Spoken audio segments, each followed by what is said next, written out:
ان الحمد للہ نحمده ونستعینه ونستغفره ونعوذ باللہ من شرور انفسنا ومن سیئات اعمالنا من يهده اللہ فلا مضل له ومن يضلل فلا هادی له واشهد ان لا الہ الا اللہ وحدہ لا شریک له واشهد ان محمدا عبده ورسوله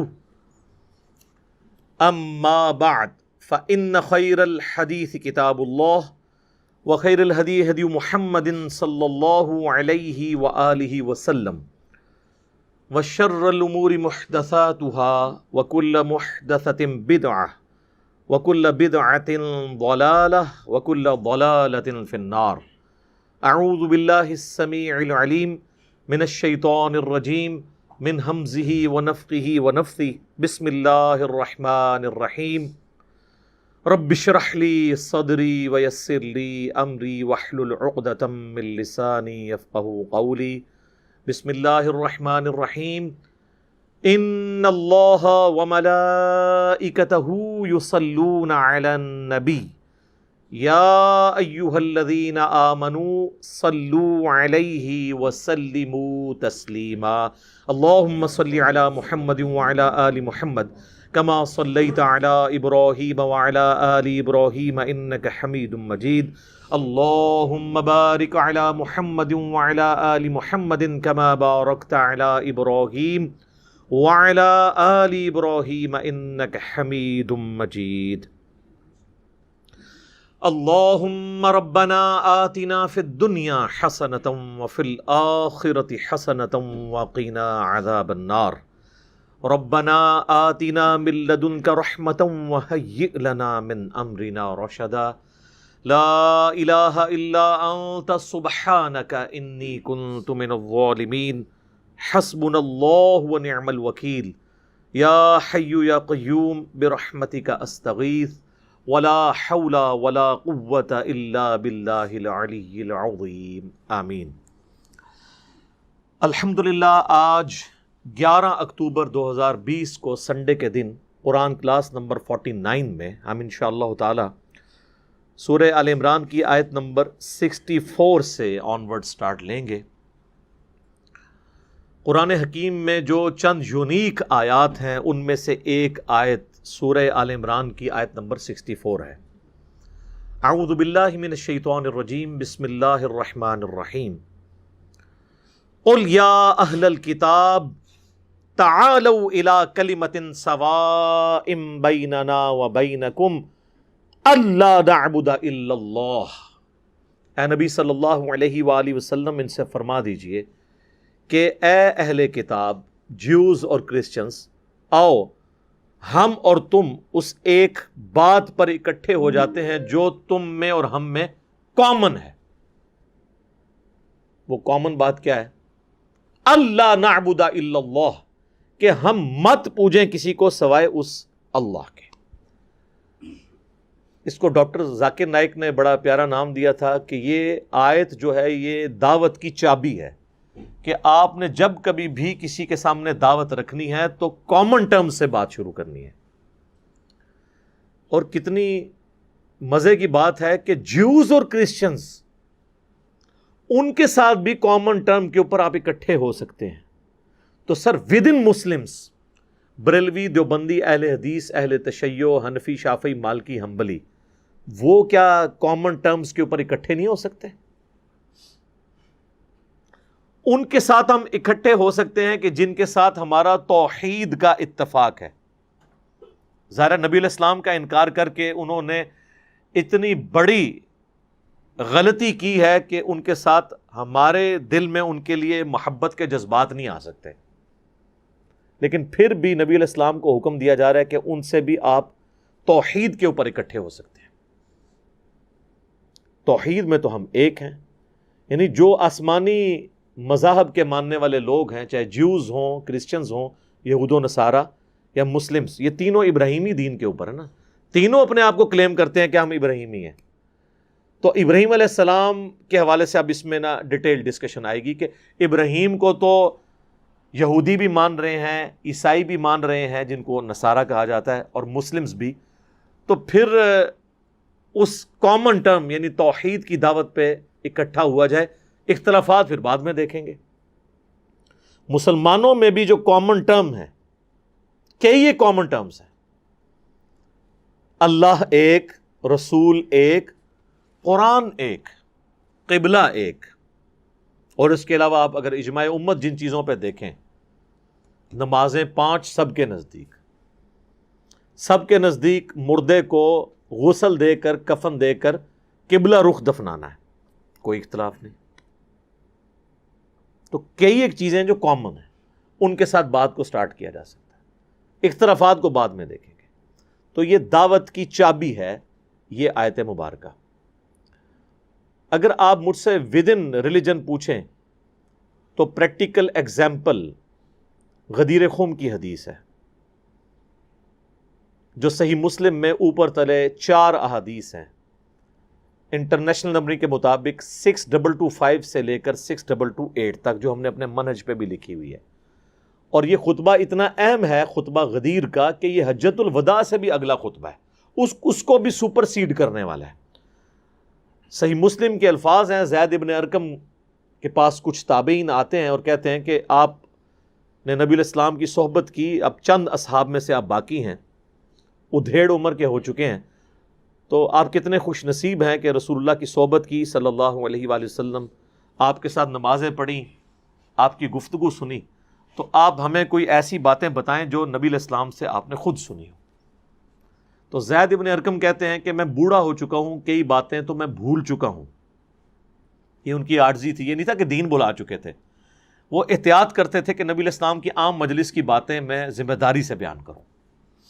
البتہ ایک اہم بات جو مجھے یاد ہے کہ نبی علیہ السلام کے ساتھ جب ہم نے حج کیا تھا، جو آپ کا پہلا اور آخری حج تھا، آپ نے مکے سے مدینے آتے ہوئے واپسی پر خم نامی گاؤں میں پڑاؤ کیا، اونٹ کے پالان کا ممبر آپ کے لیے رکھا گیا. نبی علیہ السلام نے ہم سے گفتگو کرتے ہوئے کنکلوڈنگ الفاظ استعمال کیے: اے لوگو آگاہ ہو جاؤ، میں بھی ایک انسان ہوں، قریب ہے کہ اللہ کا قاصد یعنی موت کا فرشتہ میرے پاس آئے اور میں اس کی دعوت قبول کر لوں. میں اپنے بعد تم میں 2 بھاری چیزیں چھوڑ کر جا رہا ہوں، جن میں سے پہلی چیز اللہ کی کتاب ہے، اس میں ہدایت ہے، اس میں نور ہے، یہ اللہ کی رسی ہے، جو اس کو پکڑے گا ہدایت پر ہوگا، جو چھوڑ دے گا وہ گمراہ ہو جائے گا. اور زید ابن ارقم کہتے ہیں کہ پھر نبی علیہ السلام ہمیں ترغیب دلاتے رہے: اللہ کی کتاب، اللہ کی کتاب، اللہ کی کتاب. اور پھر فرمایا دوسری بھاری چیز میرے اہل بیت ہے، میں اپنے اہل بیت کے معاملے میں تمہیں اللہ کا خوف دلاتا ہوں، میں اپنے اہل بیت کے معاملے میں تمہیں اللہ کا خوف دلاتا ہوں، میں اپنے اہل بیت کے معاملے میں تمہیں اللہ کا خوف دلاتا ہوں، یعنی میرے وفات کے بعد ان کے ساتھ حسن سلوک کرنا. 3 دفعہ آپ نے فرمایا. لیکن امت نے نہ قرآن پکڑا اور نہ اہل بیت کو زندہ چھوڑا. صرف 50 سال کے بعد آپ کا پورا خاندان ذبح کر دیا گیا.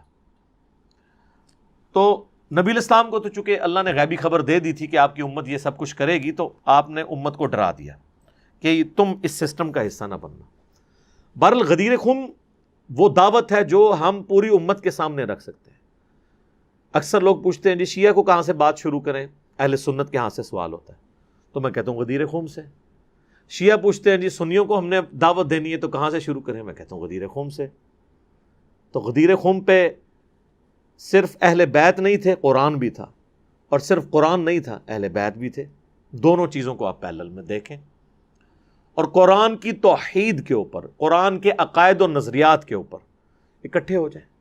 قرآن مشرق سے لے کر مغرب تک، شمال سے لے کے جنوب تک، پوری دنیا کے مسلمان اسی ایک قرآن کو مانتے ہیں. احادیث کی کتابوں میں اختلاف ہو سکتا ہے، قرآن میں تو کسی کا اختلاف نہیں ہے، نہ سنی کا، نہ شیعہ کا، نہ ان کے جتنے بھی آف شوٹس ہیں، حنفی، مالکی، حنبلی، شافعی، بریلوی، دیوبندی، اہل حدیث جتنے بھی ہیں، یا ادھر آپ اثنا عشری کہہ لیں، زیدیہ کہہ لیں اور اسماعیلیہ کہہ لیں، قرآن کو تو مانتے ہیں، قرآن کی نہیں مانتے. یہ لادہ بات ہے. کی ماننا اور چیز ہے، کو ماننا اور چیز ہے. تو دعوت دی جا سکتی، یہ کامن ٹرم ہے قرآن کے اوپر، کہ ہم اپنے عقائد اور نظریات کو قرآن پر پیش کریں. اور قرآن کے منہ میں اپنا لقمہ نہ ڈالیں، بلکہ قرآن جو کہہ رہا ہے اس کو اڈاپٹ کر لیں. تو تعالوا الی کلمۃ سواء بیننا و بینکم اللہ نعبد الا اللہ. اچھا، اب بعض لوگ سوچتے ہیں کہ جیوز اور کرسچنز کی کتابیں تو تبدیل ہو چکی تھی، تو پھر انہیں کیوں کہا گیا کہ تم اور ہم ایک بات پہ اکٹھے ہو جائیں؟ تو سر آپ کے لیے حیران کن بات ہے، اور میں نے اس کے اوپر قرآن کے تعارف میں بھی ڈیٹیل سے ڈسکشن کی تھی. ایز فار ایز توحید از کنسرنڈ، آج کی تورات اور انجیل میں بھی کوئی ایک آیت بھی ایسی نہیں ہے ٹیمپرڈ فارم میں کہ جو عقیدہ توحید کے منافی ہو. اگر عقیدہ توحید ان کتابوں میں وہ بھی بگڑ جاتا تو مجھے بتائیں ہم جیوز اور کرسچنز کو کس طرح دعوت دے سکتے تھے؟ انہوں نے تو اپنی کتابوں کو ہی ماننا تھا نا. اللہ نے اس لحاظ سے ان کا دین بھی محفوظ رکھا ہوا ہے کہ توحید کے اندر کوئی چیز داخل نہیں ہوئی. باقی بدعات عقائد کے اندر خرابیاں آئی ہیں، لیکن توحید کے حوالے سے 24 کیرٹ سونا توحید ہے آج کے نیو ٹیسٹمنٹ میں بھی، اور فائنل ٹیسٹ جو اولڈ ٹیسٹمنٹ ہے، فائنل ٹیسٹمنٹ تو میں اسے کہتا ہوں قرآن کو. آپ دیکھیں مسلم اسکالرز جو اس چیز کے ایکسپرٹس ہیں، ان کے جب مناظرے ہوتے ہیں، ڈیبیٹس ہوتی ہیں کرسچنز کے ساتھ توحید کے اوپر، تو کوئی ایک آیت وہ اپنی کتابوں سے نہیں دکھا سکتے جو ٹرینٹی کو سپورٹ کرتی ہو، بلکہ وہ تو اتنی سخت قسم کی آیات ہیں تورات کے اندر موجود ہے کہ اللہ تعالیٰ فرماتا ہے میں جیلس گاڈ ہوں. زمین پر، زمین کی گہرائیوں میں، سمندروں میں، آسمانوں پر میں اپنے ساتھ کسی اور کو شریک برداشت کرنے کے لیے تیار نہیں ہوں. اور یہ جتنی آیات پیش کرتے ہیں نا ٹرینٹی کے لیے، وہ ساری آؤٹ آف کانٹیکسٹ ہے، ان کا وہ فہم ہی نہیں بنتا. اسی لیے آپ دیکھیں جو لوگ پھر پڑھنا شروع کرتے ہیں نا تو گمراہ ہو جاتے ہیں ان کی نظر میں. کتنے کرسچنز ہیں جنہوں نے ادھر بھی یہی رونا رویا جاتا ہے کہ جی ڈائریکٹ نہیں آپ نے پڑھنی کتابیں، علماء سے پوچھ کے چلنا ہے، ان کا فہم لے کے چلنا ہے. تو علماء کا فہم لے کے چلیں گے تو پھر تو وہ وہی بتائیں گے نا جو ان کے بابوں نے ان کو سکھایا ہے. ایک نیو مسلم ہے جوشوا، اب نیو مسلم بھی نہیں رہے، آپ سمجھیں ان کو تو مسلمان ہوئے بھی آلموسٹ 25 سال ہو چکے ہیں. ان کی یوٹیوب پہ ویڈیو ہے جو ملینز آف پیپل نے دیکھی ہے انگلش میں، 1 گھنٹے کی ہے سر وہ ویڈیو، اشک بار آنکھوں سے دیکھنے والی ہے.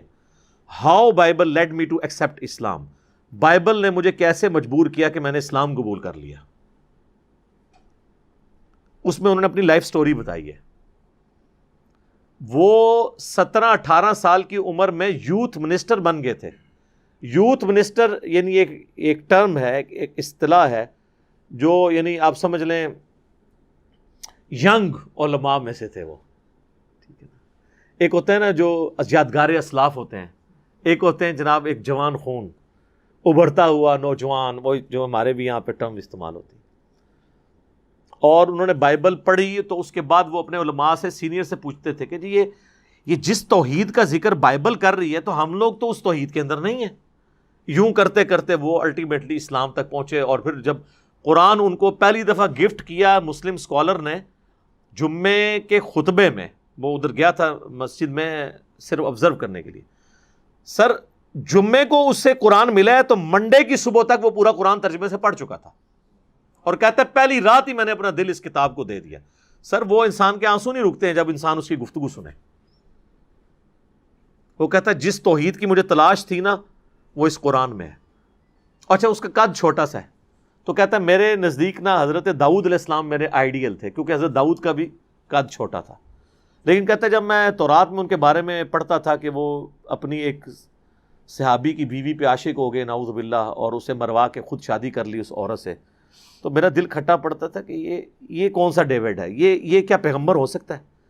اور کہتا ہے جب میں نے قرآن پڑھا تو قرآن جس طریقے سے پیغمبروں کا ذکر کرتا ہے اور جس طریقے سے ان کے کریکٹر کو آئیڈیلائز کر کے پیش کرتا ہے، اور ان پر جو تہمات لگائی گئی تھیں ان کے ماننے والوں کی طرف سے وہ دور کرتا ہے، تو میں نے کہا ہاں یہ کتاب واقعی انبیاء کی تعلیم دینے والی کتاب ہے. تو یہ کچھ سادہ جملہ نہیں ہے کہ آؤ اہل کتاب ہم بھی اکٹھے ہو جائیں اس بات کے اوپر. اچھا اگر اس حوالے سے میں وہ چیز ذکر نہ کروں تو ناانصافی ہوگی. پبلک میں ایک چیز مشہور ہے، ایک حدیث سنن دارمی کی، کہ ایک دفعہ حضرت عمر نے تورات کے چند صفحے اٹھائے ہوئے تھے تو نبی علیہ السلام کے چہرے مبارک پہ ناگواری کے آثار آئے، تو آپ نے ان کو کہا کہ آج موسیٰ بھی زندہ ہوتے تو میری پیروی کرتے. یہ روایت اصول محدثین پہ ضعیف ہے. شیخ زبیر علی زئی صاحب نے مشکات کی پہلی جلد میں کتاب و سنت والے چیپٹر جو ہے اس میں اس کے اوپر تحقیم کی ہے. یہ روایت بالکل کمزور ہے اور قرآن سے بھی ٹکراتی ہے، کیونکہ قرآن تو یہ بات کرتا ہے کہ تورات سے، یہ آپ دیکھیں یہ آیت اگر کہہ رہی ہے کہ آؤ ہم کامن ٹرم پہ اکٹھے ہو جائیں، تو کیا یہود و نصارہ اور ہمارے درمیان قرآن کامن ہے؟ وہ تو قرآن کو مانتے ہی نہیں ہیں. ہاں پرانی الہامی کتابیں وہ کامن ہیں، اگرچہ ہم کہتے ہیں کہ ان میں تعریف ہوئی ہے، لیکن یہ نہیں ہے کہ ہم ان کتابوں کو سرے سے انکار کرتے ہیں. تو آپ یہ دیکھیں قرآن حکیم میں کئی ایک جگہ یہ مضمون آیا ہے. یہ جو پارہ نمبر 4 ہے اس کا آغاز ہی اس سے ہو رہا ہے، سٹارٹ ہی میں، شروع میں ہی آپ کو یہ آیات مل جائیں گی. اللہ تعالیٰ فرماتا ہے کل الطعام کان حلا لبنی اسرائیل الا ما حرم اسرائیل علی نفسی. تمام کھانے حلال تھے بنی اسرائیل کے لیے سوائے جو حضرت یعقوب کی اپنی ذاتی ناپسند تھی کہ انہوں نے اپنے اوپر حرام کیا. من قبل ان تنزل التوراۃ، تورات کے نازل ہونے سے پہلے. پھر ظاہر ہے جب تورات نازل ہوئی تو اللہ تعالیٰ نے کہا کہ بھئی یہ ذاتی پسند ناپسند تھی، اس کو آپ نے حرام کا درجہ کیوں دے دیا ہے حضرت یعقوب علیہ السلام کی ناپسند کو، اور اللہ تعالیٰ نے اس کے ذریعے اس کو حلال ڈکلیئر کیا. اس کے ساتھ ہی آتا ہے قل فأتوا بالتوراۃ فاتلوها ان کنتم صادقین. اے نبی ان سے فرماؤ تورات لے آؤ اور اس میں پڑھو اگر تم سچے ہو. کہ کہاں لکھا ہوا ہے کہ اونٹ کا گوشت جو ہے وہ حرام ہے؟ اونٹ کا گوشت حضرت اسرائیل کو پسند نہیں تھا. حضرت اسرائیل جو ہے یہ لقب ہے حضرت یعقوب کا، لہذا اسرائیل سے میں کوئی چڑ نہیں ہے، اس کے کرتوتوں سے ہے. ہمارے تو قرآن میں بنی اسرائیل صورت ہے پوری. اسرائیل کہتے ہیں اللہ کا بندہ ہیبرو لینگویج کے اندر، عبرانی زبان میں. تو اللہ تو کہہ رہا ہے تورات لاؤ، اے نبی ان سے کو تورات پڑھیں، اور قرآن ہی سورۃ البقرہ اور آل عمران میں کہہ رہا ہے انہوں نے کتابیں بدل دی ہیں. تو بدل جانے کے باوجود بھی اس میں اچھا خاصا مواد موجود ہے. نبی علیہ السلام کی پروفیسیز آج تک موجود ہیں. وہ میں نے قرآن کے تعارف میں کئی ایک چیزیں بیان کی تھی. تو نبی علیہ السلام ایون فیصلے کرتے تھے. ابو داؤد میں ایک حدیث ہے کتاب الحدود چیپٹر میں کہ یہودیوں کا ایک دفعہ کوئی مقدمہ تھا زنا کا کیس، تو نبی علیہ السلام نپٹانے کے لیے گئے ان کے مدرسے میں. تو انہوں نے ایک گدی حضور کو پیش کی، آپ اس گدی پہ بیٹھ گئے. تھوڑی دیر بعد وہ تورات اندر سے لے کے آئے، تو نبی علیہ السلام نے اپنی پیٹھ کے نیچے سے گدی نکالی اور خود زمین پہ بیٹھ کے گدی سامنے رکھ کے تورات اس پہ رکھی، یعنی تورات کو رسپیکٹ دی. اور پھر آپ نے کہا میں ایمان لایا اس کتاب پر اور اس کے نازل کرنے پر والے پر. حالانکہ وہ ٹیمپرڈ تورات تھی. پھر اس کتاب سے آپ نے وہ رجم کی سزا کا فیصلہ کیا. وہ جب آیات آئیں تو وہ چھپا لی تھیں اس یہودی عالم نے. تو نبی علیہ السلام اپنے ساتھ ایک صحابی لے کے گئے تھے جو عبرانی زبان جانتے تھے. ان کا یا رسول اللہ یہ آیات موجود ہیں. پھر آپ نے رجم کا فیصلہ کیا وہاں پہ.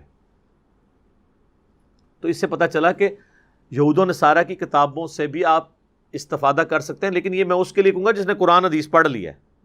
قرآن پڑھا نہیں ہوا تو آپ جا کے پہلے وہ چیزیں پڑھیں گے، کیونکہ ہسٹری کی کئی چیزیں، انبیاء کی جو زمانی ترتیب ہے یہ زیادہ ڈیٹیل میں آپ کو تورات اور انجیل میں ملتی ہیں. لیکن پہلے قرآن کو پڑھیں، کیونکہ قرآن تو ساری الہامی کتابوں کی دعوت کا خلاصہ ہے. بہرحال یہ کام ہر ایک بندے نے بھی نہیں کرنا، یعنی جنہوں نے یہود و نصارہ تک دعوت پہنچانی ہے اس کو ایکسپرٹ ہونا چاہیے ان کتابوں کا. عام بندے کو تو بیچارے کو یہ ٹائم نہیں کہ قرآن ترجمے سے پڑھ لے. تو یہ میں نے اس کو بریف کرنا ضروری سمجھا کہ یہ قرآن اگر کہہ رہے ہیں تو اس کا مطلب ہے کہ ان کتابوں سے بھی استفادہ آپ کر سکتے ہیں. اللہ نعبد الا اللہ ولا نشرک بہ شیئا، اور یہ کہ ہم اللہ کے ساتھ کسی کو شریک نہ ٹھہرائیں. ولا یتخذ بعضنا بعضا اربابا من دون اللہ، اور ہم آپس میں ایک دوسرے کو رب نہ مان لیں اللہ کے مقابلے پر. مراد یہ کہ as far as species is concern, حضرت عزیر علیہ السلام، حضرت عیسیٰ علیہ السلام ہے تو انہی کی جانوں میں سے تھے نا، انسان ہی تھے نا. ہمارے نبی علیہ السلام کے لیے کیا آیا ہے؟ لقد جاءکم رسول من انفسکم، تمہاری اپنی جانوں میں سے آیا. یہ مرتبے کی بات نہیں ہو رہی، اسپیشیز کی بات ہو رہی ہے، جنس کی، نوع کی بات ہو رہی ہے. فرشتے تو نہیں، انسان ہی ہیں. تو آپس میں ہم جو انسان ایک طرح ایک دوسرے کو رب تو نہ مان لیں، اللہ کو مانیں. اور ایک معنی یہ بھی ہے کہ جو علماء یہود اور علماء نصارہ ہیں نا، وہ آلموسٹ شریعت ساز بن چکے ہوئے تھے. رب کے درجے پہ ان کو فائز کر دیا ہوا تھا ان لوگوں نے کہ وہ شریعت کے حلال کو حرام، حرام کو حلال قرار دیتے تھے اور من پسند فتوے پیش کرتے تھے۔ اس کو بھی کہا گیا ہے گویا کہ رب مان لیا۔ سورہ توبہ میں آگے چل کے آئے گا اتخذوا احبارہم ورہبانہم اربابا من دون اللہ، یہود و نصارہ نے اپنے علماء اور اپنے صوفیوں کو، جوگیوں کو، بزرگوں کو، راہبوں کو رب مان لیا تھا اللہ کے مقابلے پہ۔ اب یہ نہیں کہ ڈائریکٹ پوجا ہی کرتے تھے، اس کو سپورٹنگ ایک روایت ہے، اس کی صحت میں اختلاف ہے، لیکن وہ فٹ ان بیٹھتی ہے جامع ترمذی کی کہ عدی بن حاتم کہتے ہیں یا رسول اللہ یہ قرآن میں جو آیت ہے کہ یہود و نصارہ نے اپنے علماء کو اور اپنے بزرگوں کو رب مان لیا تھا، تو میں تو عیسائی رہا ہوں، میں نے تو کبھی اپنے عالم کی عبادت نہیں کی۔ تو آپ نے فرمایا کہ کیا جب تمہارے علماء تمہیں کسی چیز کو حلال یا حرام کہتے تھے تو تم لوگ بغیر یہ دیکھے کہ تمہاری کتابیں کیا کہہ رہی ہیں، انبیاء کا علم کیا کہہ رہا ہے، تم مان لی لیا کرتے تھے ان کی بات؟ وہ کہا یا رسول اللہ ایسے ہی۔ فرمایا یہی تو ان کو رب ماننا ہے۔ اللہ نے تو انبیاء کی پیروی کا حکم دیا ہے، ایتونی بکتاب من قبل ھذا او اثارۃ من علم ان کنتم صادقین، سورۃ الاحقاف آیت نمبر 4۔ اے نبی اگر یہ آپ کی دعوت قبول نہیں کر رہے ان سے فرماؤ ایتونی بکتاب من قبل ھذا، اگر اس قرآن کو نہیں ماننا تو اس سے پہلے جو الہامی کتابیں ہیں وہ لے آؤ میرے پاس، او اثارۃ من علم ان کنتم صادقین، یا علم کے آثار جو چل رہے ہوں۔ علم کے آثار کیا؟ سنت، انبیاء کی احادیث۔ یہ بھی قرآن کی آیت ثبوت ہے کہ صرف قرآن سورس نہیں، سنت بھی ہے، تو اس سے مجھ سے بات کرو اگر تم سچے ہو۔ تو آج بھی ہم یہی تو کہتے ہیں یار کتاب و سنت سے بات کرو، وہ کہتے ہیں نہیں جی بزرگوں سے پوچھ کے چلیں گے، علماء سے پوچھ کے چلیں گے۔ تو پھر یقین کرو جنہیں کو پوچھ کے جا رہے ہو نا، جتھے انہوں نے جانا ہے نا تسی بھی اتھے ہی پھر جانا جے، اگے آپ فیصلہ کر لو۔ کتاب و سنت یار، حجت الوداع پہ نبی علیہ السلام نے کتاب و سنت چھوڑا، حالانکہ نبی علیہ السلام کے پاس وہ شخصیات تھی جس کو آپ فخریہ اپنے ہیرے چھوڑ کے جا رہے تھے، ابو بکر، عمر، عثمان و علی، لیکن آپ نے حجت الوداع پہ یہ نہیں فرمایا کہ میں یہ دیکھو اتنی بڑی جماعت چھوڑ کے جا رہا ہوں۔ آپ فرمایا اپنے پاس 2 چیزیں چھوڑ کے جا رہا ہوں۔ المستدرک للحاکم میں یہ بھی حدیث ہم نے منہج پہ لکھی ہے، 318 نمبر حدیث ہے، پکڑ لو گے مضبوطی سے کبھی گمراہ نہیں ہوگے۔ ایک اللہ کی کتاب ہے اور دوسرے اس کے نبی کی سنت۔ اچھا میں اکثر غور کرتا تھا اس بات پہ کہ نبی علیہ السلام نے صحابہ کا نام کیوں نہیں لیا، اہل بیت کا نام پکڑنے کے اعتبار سے کیوں نہیں لیا؟ اس اعتبار سے تو غدیر قوم پہ لیا کہ ان کے ساتھ حسن سلوک کرنا، لیکن وہاں بھی پکڑنے کا حکم نہیں ہے، پکڑنا کتاب اللہ اور سنت کو ہے۔ تو پھر مجھے یہ بات سمجھ آئی کہ اگر آپ یہ کہہ دیتے کہ ابو بکر کو پکڑ لو رضی اللہ تعالیٰ عنہ، تو 2.25 سال کے بعد تو وہ بھی فوت ہو گئے، اینڈ رزلٹ تو پھر وہی۔ سیدنا عمر کا کہتے تو 13 سال کے بعد وہ بھی شہید ہو گئے، 25 سال کے بعد سیدنا عثمان بھی شہید، 30 سال کے بعد مولا علی بھی شہید، اور آخری صحابی نبی علیہ السلام کی وفات کے 100 سال کے بعد ابو طفیل عامر بن واصلہ 110 ہجری میں فوت ہوئے۔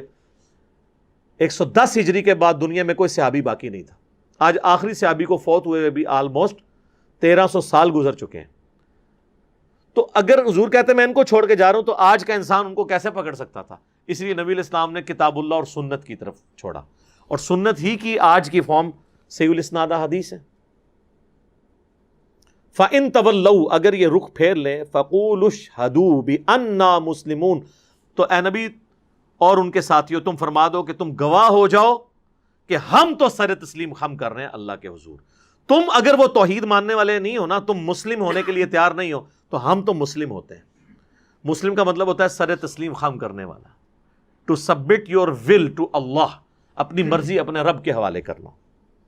یا اہل الکتاب، اے اہل کتاب، جیوز اور کرسچنز، لما تحاجون فی ابراہیم، تم ابراہیم کے بارے میں کیوں جھگڑتے ہو؟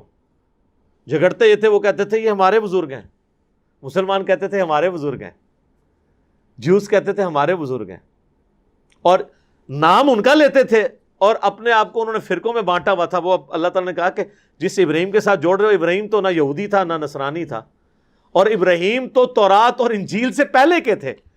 جب ابراہیم علیہ السلام تورات اور انجیل سے پہلے آئے تو وہ جیوز اور کرسچن کیسے ہو سکتے ہیں؟ کوئی صحابی جو ہیں وہ شافعی تو نہیں ہو سکتا۔ یاد آیا آپ کو؟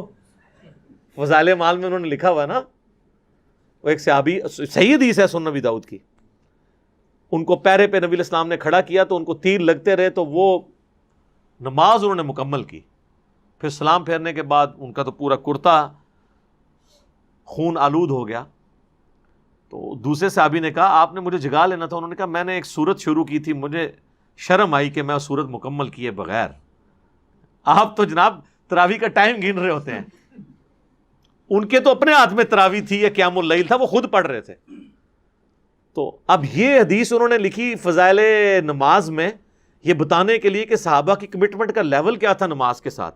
لیکن ان کو فوراً فکر پڑ گئی کہ اس سے اگر کسی نے یہ مسئلہ نکال لیا کہ خون نکلنے سے وضو نہیں ٹوٹتا تو پھر ہمارے مسلک کا کیا بنے گا. تو نیچے لکھا فے، جس کو میں فساد پڑھتا ہوں، یا اہل حدیث سلف کا فہم کہتے ہیں اسے. فہم میں بھی فا ہی آتی ہے، وہ ویسے کہتے ہیں فائدہ.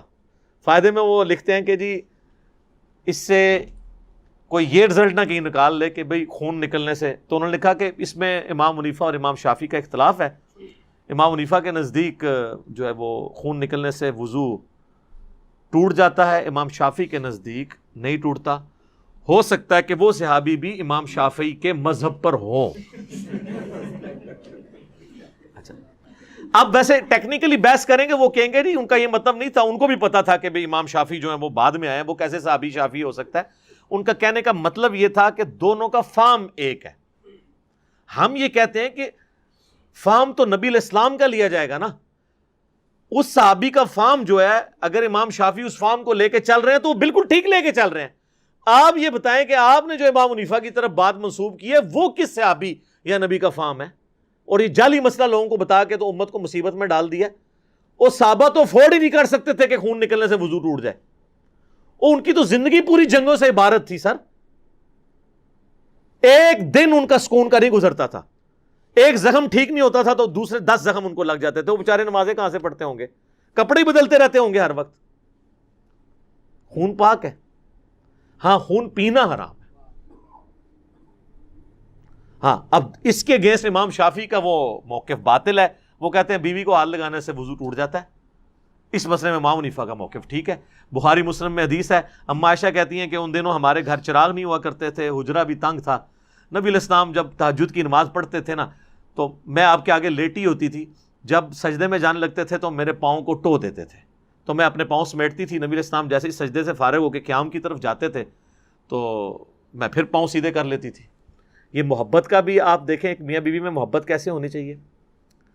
اور آپ کی تو حالت یہ ہے کہ وہ کہتے ہیں کہ چارپائی کے سامنے بھی نماز نہیں پڑھ سکتے. ادھر تو سامنے بیوی لیٹی ہوئی ہے، نماز ہو رہی ہے، اور لیٹی بھی ہوئی ہے وہ سترے کے آگے نہیں، جہاں پہ گھٹنے پڑنے سجدہ کرنا ہے اس جگہ پہ ٹانگیں، یعنی مسلح کے اوپر ہی آپ سمجھ لیں.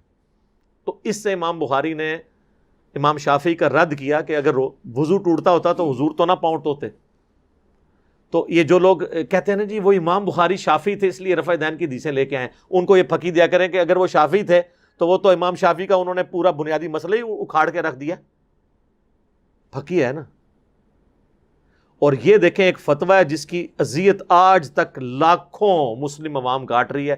انڈونیشیا اور ملیشیا کے جو لوگ حج کرنے آتے ہیں دیکھیں ان کے عورتوں اور مردوں نے دستانے پہنے ہوئے ہوتے ہیں سخت گرمیوں میں بھی.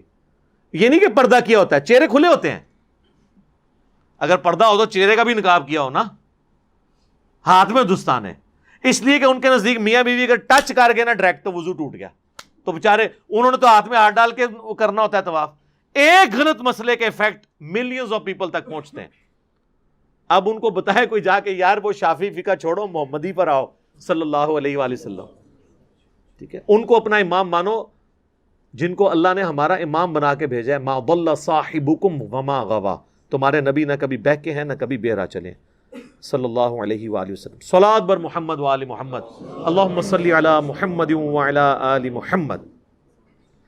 تو سر تسلیم خم کرو تم. یا اہل الکتاب لما تحاجون فی ابراہیم، تم ابراہیم کے بارے میں کیوں جھگڑتے ہو. وما انزلت التوراۃ والانجیل الا من بعدہ، تورات اور انجیل تو ابراہیم کے بعد آئے ہیں، تو ابراہیم کیسے یہودی اور عیسائی ہو سکتے ہیں؟ تم ابراہیم کے اوپر اکٹھے ہو.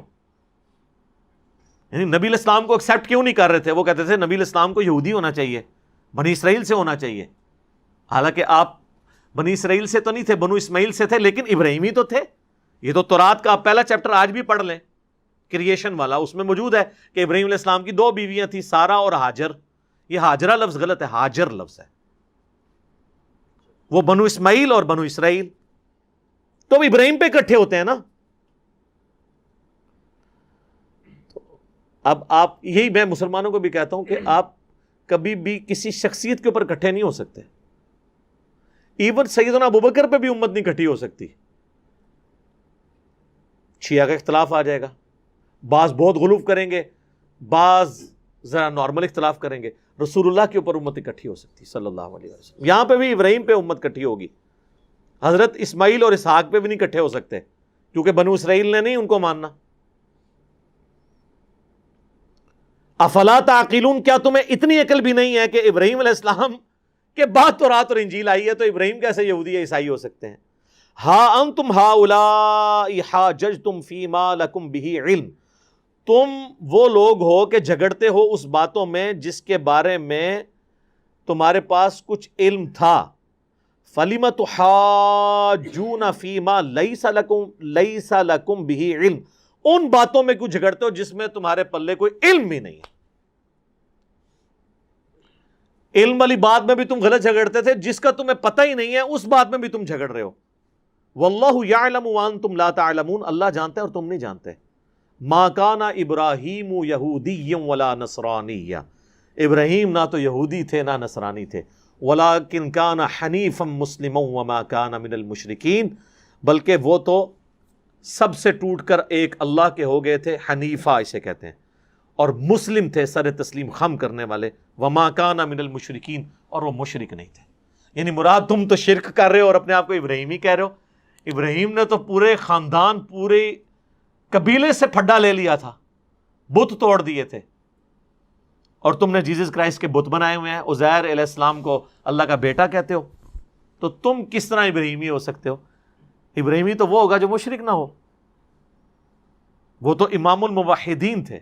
سر ابراہیم علیہ السلام پہ تو ایسا مجھے رشک آتا ہے. ابراہیم علیہ السلام وہ پیغمبر ہیں کہ قرآن میں اللہ نے نبی علیہ السلام کو کہا ہے کہ آپ کے لیے ابراہیم کی زندگی میں بہترین نمونہ ہے. ہمیں کہا گیا کہ لَقَدْ كَانَ لَكُمْ فِي رَسُولِ اللَّهِ أُسْوَةٌ حَسَنَةٌ، اور رسول اللہ کو کہا گیا کہ آپ کے لیے ابراہیم کی زندگی میں بہترین نمونہ ہے. ہم مسلمان اپنے آپ کو دین ابراہیمی پہ کہتے ہیں، اور اللہ نے فخریہ یہ بات کی ہے. اللہ تعالیٰ فرماتا ہے ملت ابیکم ابراہیم، پیروی کرو اپنے باپ ابراہیم کے دین کی. ہوا سماکم المسلمین، جس نے تمہارا نام مسلم رکھا تھا. بریلوی دیوبندی اہل حدیث شیعہ نہیں، مسلم رکھا تھا.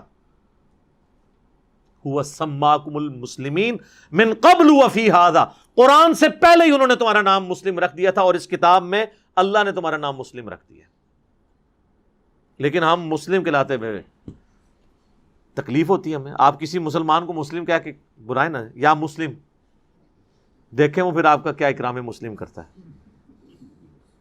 اور بخاری مسلم میں حدیث ہے قرب قیامت میں جب آخری جنگ ہوگی نا دجال کے خلاف مسلمانوں کی، تو اگر کسی درخت یا پتھر کے پیچھے یہودی بھی چھپا ہوگا نا جنگ کے دوران، تو اللہ تعالیٰ اس درخت اور پتھر کو زبان دے گا، وہ کہے گا یا مسلم یا عبد اللہ، اے مسلم، اے اللہ کے بندے، میرے پیچھے یہودی ہے، اسے قتل کر دے.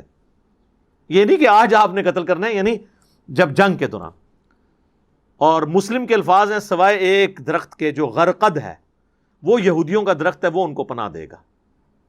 وہ غرقد کے اوپر میرا یوٹیوب پہ کلپ بھی ہے، وہ آپ درخت دیکھیں، وہ جھاڑی نما درخت ہے، اور اسرائیل میں لاکھوں کی تعداد میں انہوں نے ملینز کی تعداد میں اس کو کاشت کیا ہے.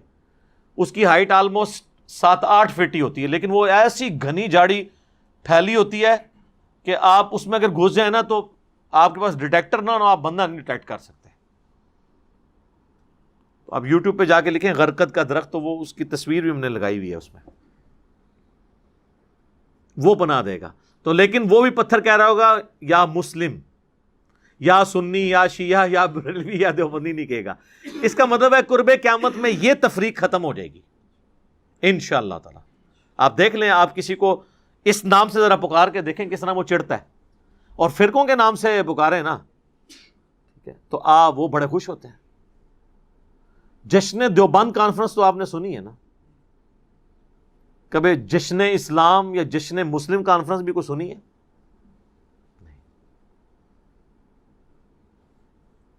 اتحاد امت کانفرنس، ویسے یہ کبھی پولیٹیکل لیڈرز نے آپ کی مت مارنی ہو نا، جو مذہبی جماعتیں ہیں، تو پھر یہ کوئی لفظ استعمال کرتے ہیں، ادروائز یہ کوئی نہیں ہوتا۔ مسجدوں کے باہر انہوں نے کبھی دیکھا ہے آپ نے کہ انہوں نے لکھا ہو کہ یہ مسلم مسجد ہے؟ ایک تو وہ جماعت المسلمین ہے نا، وہ تو خارجی ہیں کیونکہ وہ تکفیر کر رہے ہیں باقی، میں ان کی بات نہیں کرتا، انہوں نے بھی ایک لیبل لگا لیا ہوا ہے، میں ایک عام بات کر رہا ہوں۔ تو اللہ تعالیٰ ابراہیم علیہ السلام نہ یہودی تھے نہ نصرانی تھے۔ ڈاکٹر اسرار صاحب جب ان آیات پہ پہنچتے تھے نا تو وہ کہتے تھے کہ اس میں آپ ابراہیم کی جگہ اپنے نبی کا نام فٹ کر لیں، یہود کی جگہ آپ رکھ لیں سنی، اور نصرانی کی جگہ رکھ لیں شیعہ، اور اس کا ترجمہ یہ بنے گا کہ محمد صلی اللہ علیہ وآلہ وسلم نہ سنی تھے نہ شیعہ تھے، وہ سب سے ٹوٹ کے ایک اللہ کے ہو گئے تھے، وہ مسلم تھے۔ اور یہ حقیقت ہے، حقیقت بھی یہی ہے۔ اس حقیقت کا اظہار اگلی آیت میں، ان اول الناس بابراہیم للذین اتبعوہ، اوے ابراہیم کے سب سے قریبی تو وہ لوگ ہیں جو ابراہیم کی پیروی کرتے ہیں، وَهَذَا النَّبِيُّ وَالَّذِينَ آمَنُوا، اور یہ نبی جو ہیں یہ ہیں ابراہیمی، اور ان پر ایمان لانے والے ان کے اصحاب اور اہل بیت یہ ابراہیمی ہیں۔ خالی ٹائٹل لگانے سے کوئی ابراہیمی نہیں ہو جائے گا جب تک کہ ابراہیم کی پیروی اختیار نہیں کرے گا۔ ٹائٹل تو ہم بڑے شوق سے لگاتے ہیں، آپ دیکھیں گے مسجدوں میں لکھا ہوتا ہے علیکم بسنتی وسنت الخلفاء الراشدین المہدیین، تم پر میری سنت اور میرے خلفاء راشدین کی سنت لازم ہے۔ اسی مسجد میں آپ کہیں کہ جی یہ رسول اللہ کی سنت، پھر بخاری مسلم سے بتاتے ہیں کہ آپ کی مسجد میں جو نماز پڑھی جا رہی ہے وہ تو اس سنت میں نہیں ہو رہی، تو وہ فوراً کہتے ہیں جی خلفاء راشدین سے ثابت کریں کیونکہ وہ منسوخ ہو گیا تھا، تو خلفاء راشدین نے اگر رفع دین کیا ہوا ہے نا تو اس کا مطلب ہے پھر منسوخ نہیں ہوا، کیونکہ ان تک تو نبی علیہ السلام فوت ہو چکے تھے۔ تو آپ کو حیران کن بات بتاؤں، میں نے رفع دین پہ جو 2.25 گھنٹے کا لیکچر دیا، اس میں نے امام بخاری کی کتاب جز رفع الیدین کا تعارف کروایا تھا۔ امام بخاری نے پہلا تھپڑ علمی ان کے منہ پہ یہی مارا ہے، انہوں نے پہلی حدیث مولا علی سے لی ہے، 100 سے زیادہ حدیثیں ہیں اس کتاب میں، پہلی حدیث انہوں نے لی ہے کہ مولا علی کہتے ہیں کہ نبی علیہ السلام جب نماز شروع کرتے تو دونوں ہاتھ کندھوں تک اٹھاتے، جب رکوع میں جاتے تو کندھوں تک اٹھاتے، اور رکوع سے سر اٹھاتے تو کندھوں تک اٹھاتے۔ اچھا، وہ عام بندہ تو اس سے ویسے ہی گزر جاتا ہے کہ حضرت علی سے کیوں حدیث لی ہے؟ حضرت علی سے اس لیے لی کہ اگر حضرت ابوبکر کے زمانے میں کسی کو یہ نہیں پتا چلا کہ حدیث نماز کا طریقہ منسوخ ہو چکا ہے تو حضرت عمر کو پتا چل گیا ہوگا، اگر ان کو بھی غلطی لگی ہے تو عثمان کو پتا چل گیا ہوگا کہ عثمان کو بھی غلطی لگی ہے، تو علی تو پھر چوتھے خلیفہ، اس کے بعد تو کام ہی ختم ہو گیا نا، کیونکہ علیکم بسنتی وسنت الخلفاء الراشدین۔ اگر مولا علی نماز کا طریقہ بتا رہے ہیں تو مولا علی تو تینوں خلفاء کے ساتھ رہے ہیں، تو نماز کا طریقہ یہی ہے۔ تو اب یہ علیکم بسنتی جہاں لکھا ہے نا، ادھر ذرا لوگوں نے دسو بھی اے امام بخاری نے حدیث لئی جے، امام بخاری نے بھی لیا، اور یہ حدیث سنن ابن ماجہ اور ترمذی میں بھی موجود ہے مولا علی سے۔ تو پھر دیکھیں آپ کا اکرام مسلم کیسا کرتے ہیں وہ، اور کیسے آپ کو بتاتے ہیں ہم خلفاء راشدین کے ماننے والے ہیں۔ کہانیاں نے کرا کے رکھو، اہل حدیث کا بھی یہی حال ہے، میں ذرا برابر کرتا ہوں نا۔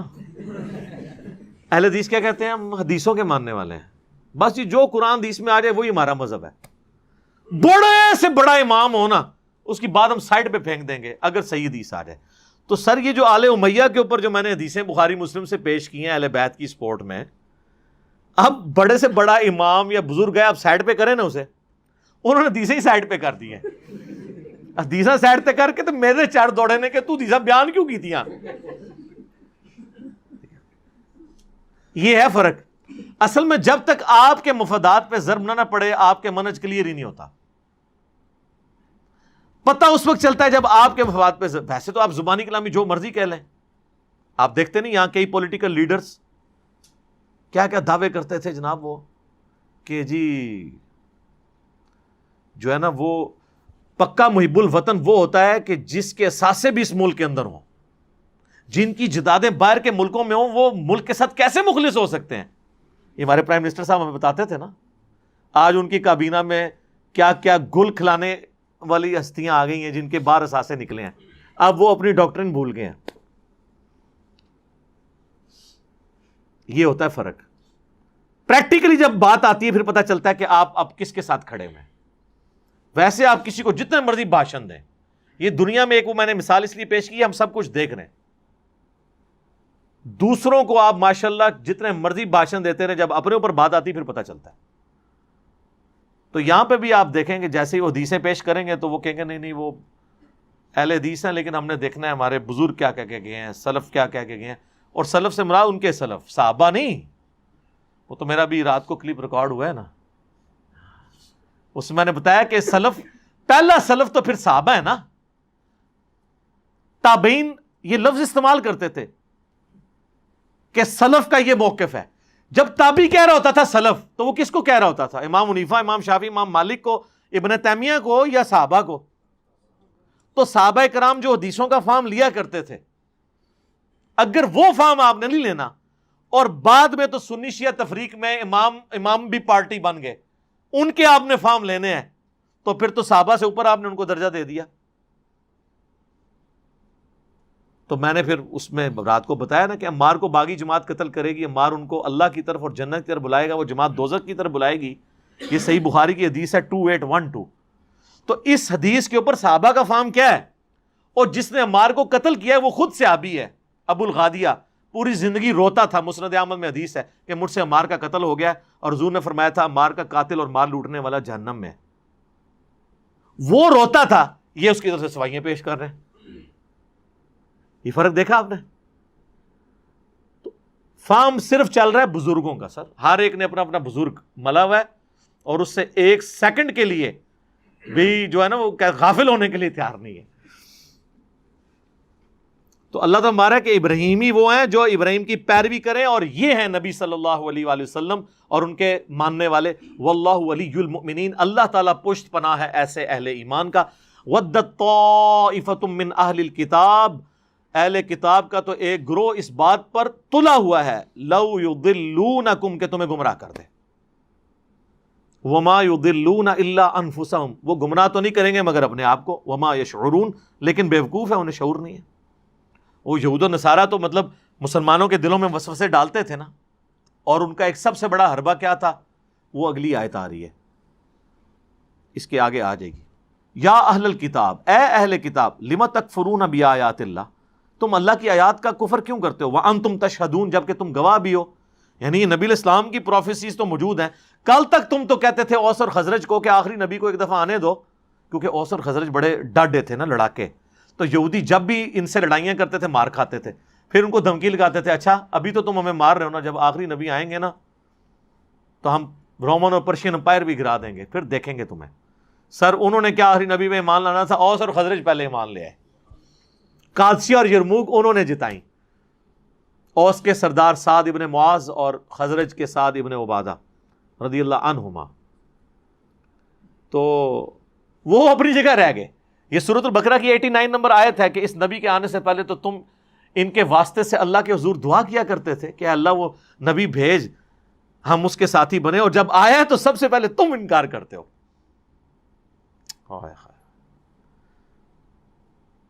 یا اہل الکتاب لم تلبسون الحق بالباطل، اے اہل کتاب تم حق اور باطل کو آپس میں گڑبڑ کیوں کر دیتے ہو؟ وتکتمون الحق، اور حق کو چھپاتے ہو، وانتم تعلمون، جبکہ تم جانتے تو ہو۔ سر یہ سیم کام مسلمانوں کے علماء بھی کر رہے ہیں، حق اور باطل کو گڑبڑ کر دیں گے۔ ویسے آپ کو کہیں گے سب میرے نبی کے طریقے ہیں، ہاتھ یہاں باندھیں یہاں باندھیں، رفع دین کریں نہ کریں۔ جب کوئی رفع دین شروع کر دے تو اس کو کہیں گے یار چھوڑ دو اسے۔ یعنی ایک پبلک سٹیٹمنٹ ہوگی، ایک جو ہے وہ علیحدگی میں۔ میرے بھائی اگر میں کہتا ہوں نا کہ ہاتھ چھوڑ کے بھی نماز سنت ہے، ہاتھ باندھ کے بھی، تو میں اللہ کے فضل سے اعلانیہ ہاتھ چھوڑ کے ہاتھ باندھ کے دونوں طریقے سے نماز پڑھتا ہوں۔ تو یہ جو ہمیں کہتے تھے سب میرے نبی کے طریقے ہیں، نبی کے طریقے اللہ نے جاری کیے ہیں، تو سر آپ بھی کبھی رفع دین کریں نا۔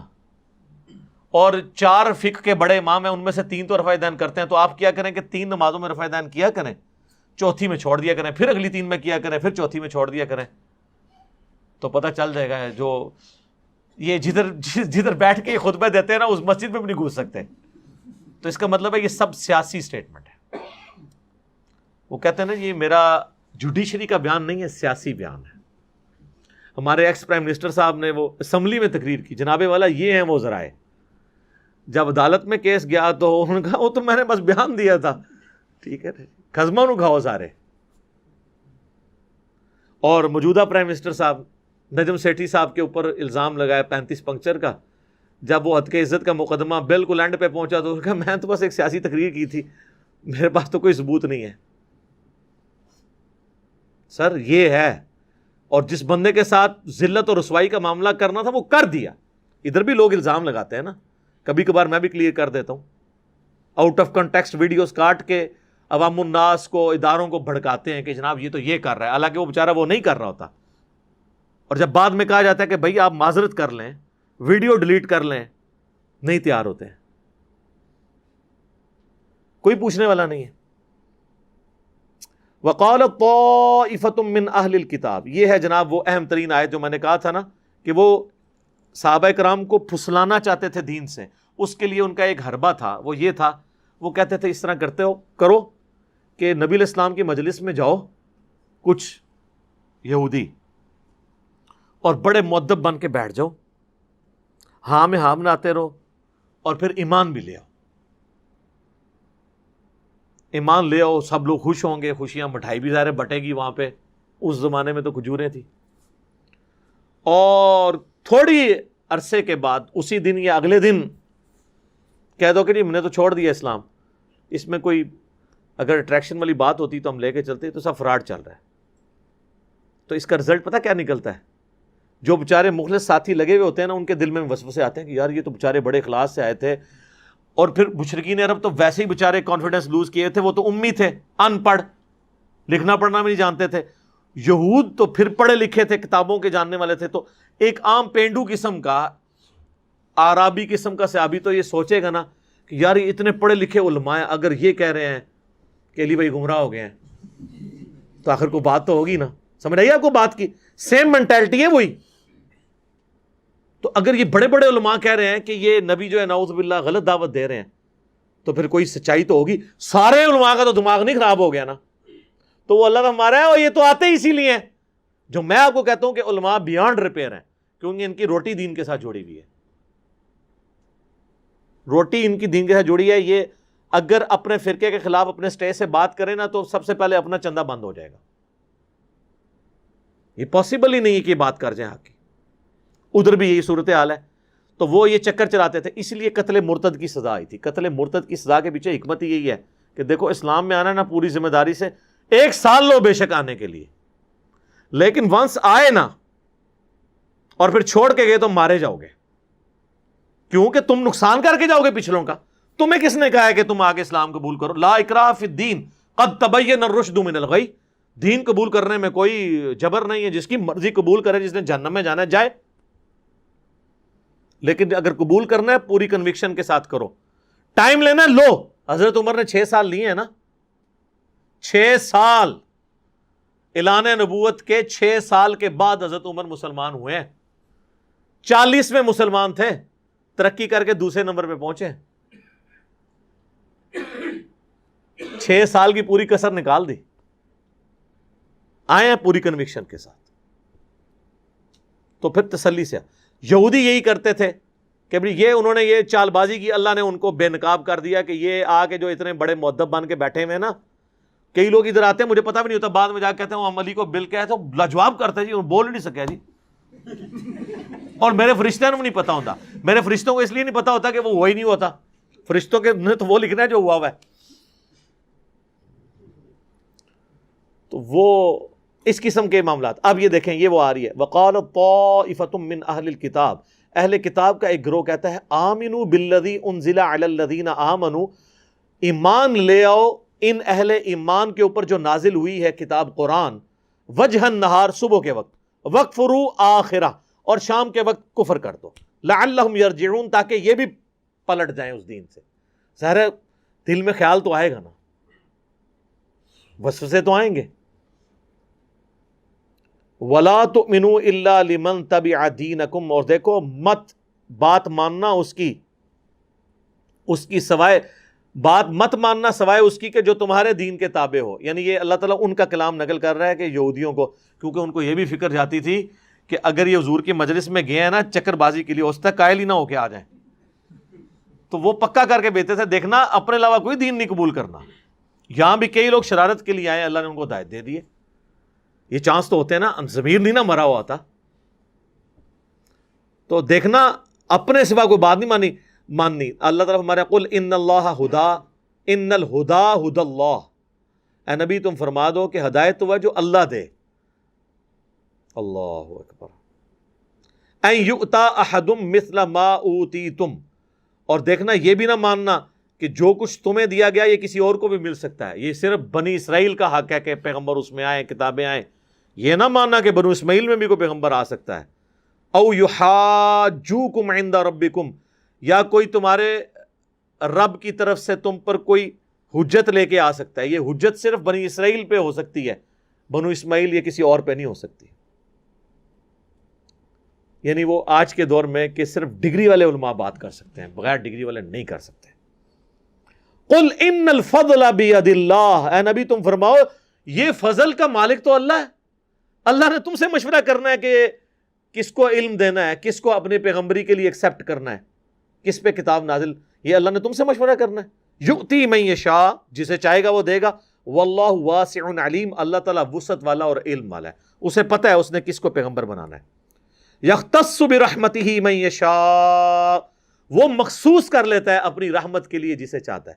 تعویل خاص میں اس رحمت سے مراد نبوت کا منصب ہے, اور تعویل عام میں ہر بندے پہ اپلائی ہوتا ہے کہ جس پہ اللہ نے رحم فرمانا ہو.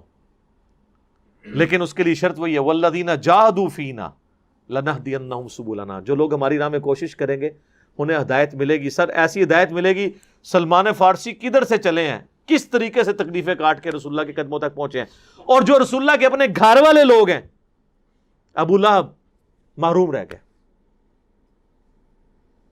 کہتے ہیں نا چراغ تلے اندھیرا. ابو جہل جسے ابو الحکم کہا جاتا تھا, بیڑا غرق ہو گیا, حکمت دھری کی دھری رہ گئی. اس کے غلام سمیہ اور یاسر, عمار ابن یاسر کے ماں باپ, نہ صرف ایمان لے آئے, اسلام کے پہلے شہداء بھی بنے, غلام زادے, حبشی النسل. اللہ نے ہدایت دے دی, لیکن اپنی کوشش تھی ان کی. واللہ ذو الفضل العظیم, اللہ تعالیٰ بہت عظیم فضل کا مالک ہے. اللہم انی اسألک من فضلک ورحمتک, آمین.